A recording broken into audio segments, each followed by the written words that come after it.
A good friend of mine will be sharing this platform with me to discuss the latest topics in the world of boxing today. To introduce him, of course, let's do it round by round style. Hailing from Marikina, Metro Manila, he has been a combat sports writer for over a decade. You may have seen his work on ABS-CBN, Sportskida, and International Business Times. Ladies and gentlemen, Santino Honasan. Tino, welcome to Round by Round. Hello. Welcome. Welcome. Salamat. Salamat ulit for having me. Manny Pacquiao has been rated as one of the best pound-for-pound boxers in the world for a very long time. But when he announced his retirement from the sport last September, it also meant his removal from the pound-for-pound list. In an updated version of the pound-for-pound list released by the Ring magazine, Canelo Alvarez still lords the rankings, followed by Alexander Usyk and Naoya Inoue. So far, wala tayong Pilipinong boksingero na nasa listahan na iyon. But if you're going to look at it, most of the boxers in the rankings are champions. Now, we have 5 Filipino champions so far. Of course, Nonito, the WBC bantamweight champion, Rene Mark Cuarto, John Riel Casimiro, Vic Saludar, and Jerwin Ancahas. Santino, sa mga nabanggit kong pangalan, sino sa tingin mo ang pwedeng makapasok sa pound-for-pound list? Para sa akin, going with siguro 10-year as champion, you'd have to say si Jerwin. Jerwin Ancahas has been IBF Superfly, tama? Since 2016, 2015. So, in terms of long 10-year as champion, siya may pinaka-claim, kumbaga, to be a pound for pound, to be a member of the pound for pound list. And also take into the fact na during his reign as champion, he's been you can say dominant. He's done well defending his title. He has had a couple of we can say lackluster performances during that time. Pero he's done his part. He's done his job of staying champion. I think what would merit inclusion to the pound for pound list is being able to challenge the other champions of his weight division. If you look at the pound for pound list nga, Nisi, sabi mo nga, these are champions. Some multiple promotion champions, others undefeated, others yung mga talagang years na silang nandun sa top of the game. Yung ganong status sila has earned them right na makasama sa pound for pound ranking. Ang problema sa Filipino champions sa atin ngayon, siguro with the exception of Jerwin, not a lot of them have been champions for that long, no? Nabalik tayo kay Jerwin Ancahas, Santino. Sa akin, surprising na hindi siya kasama sa list kasi tulad nga na sabi mo, Jerwin has been a champion since 2016, and to me, it's surprising to see Kazuto Ioka, who's the WBO super flyweight champion, at number 10 of the pound for pound list. Do you think na parang na-snub itong si Jerwin Ancahas? It's possible. You can always say, they can argue na pass over siya, na look over siya.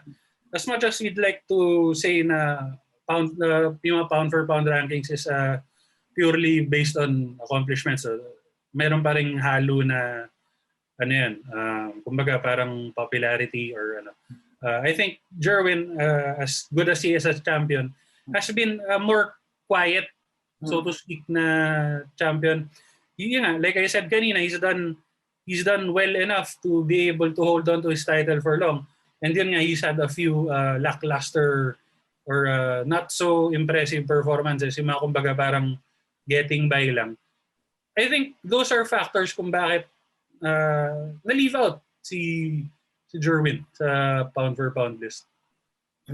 Okay, now speaking of Nonito Donaire, Nonito climbed as high as number 3 in the pound for pound rankings in 2011. So he knows what it takes to get back on that prestigious list. But let me ask, in your opinion, do you think that win over Nordin Obali was not enough to put him back in the pound for pound rankings, considering that he had a good run. He had a good run in the World Boxing Super Series and won a title right after. Si Nonito, albeit, very impressive yung panalo kay Ubali. That was just that's a win coming off his loss against si Naoya Inoue. So para sa akin, I don't think it was as impressive as it was, no? I don't think it was enough to catapult him into pound for pound discussions ulit. Going back to Nonito, apart from angkas, si Nonito also has a possibility of getting back into the pound for pound ranks solely based on his resume niya, no? 4-time, 5-time world champion, again a champion now at his division. I think one more big win, couple more big wins. If he can defend this title impressively, won't be out of the realm of possibility to see Nonito Donaire back in the pound for pound discussions. Which fight do you think that has the better chance for him to make the list again? A unification fight against Raymart Caballo or a unification fight against John Riel Casimiro? For me, it would have to be against Casimiro. Casimiro right now is a bigger name. He has, I think, more credentials compared to Gaballo. Gaballo is, if I'm not mistaken, he's undefeated, no? But I think para sa akin, it would be fair to say na against Casimiro, there's a lot more at stake. And a win over si John Riel could eventually, if not push him to break into the pound for pound ranking, it could help him inch closer, kumbaga.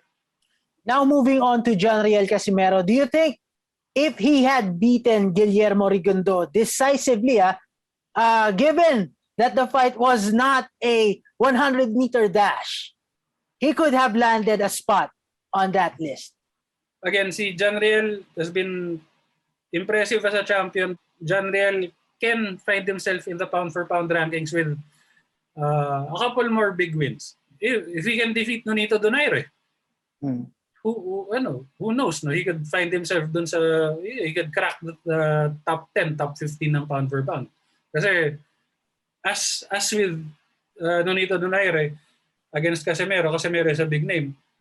For Casimiro, Donaire is a massive name on his list. If he can take down a Filipino boxing legend, so to be fair, no, in Nonito Donaire.